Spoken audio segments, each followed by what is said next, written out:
Continuing with the same chapter, that is changes around us, let's begin our today's topic. Expansion and contraction. Some materials expand on heating and some materials contract on cooling.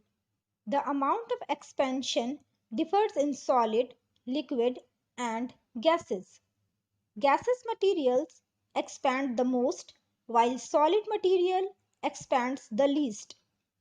Solid materials contract the least, while gaseous material contract the most. Here is a comparative study of expansion in solid, liquids, and gases.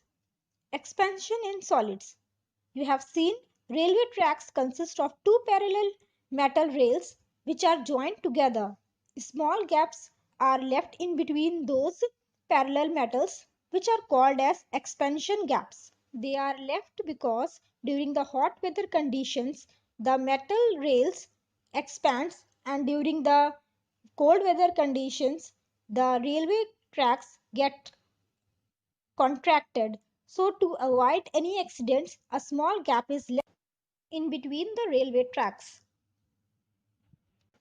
Expansion in liquids. Water expands on heating. Try this with the help of an adult.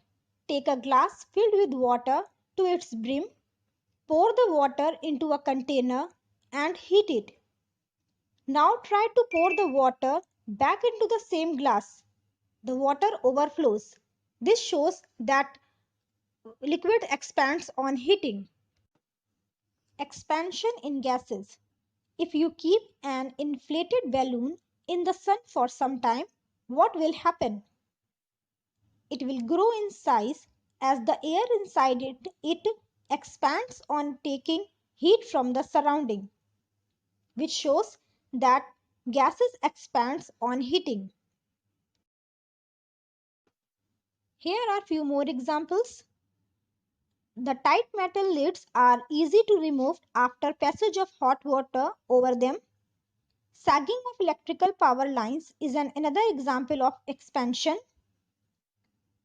When it gets hot, concrete slabs on the pavement expands. The gap in between the concrete slabs allow space for expansion.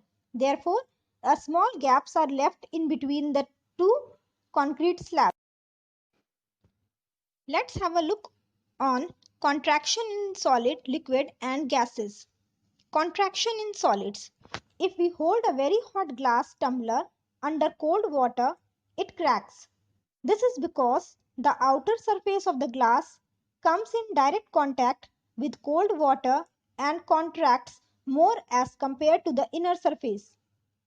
Contraction in liquid.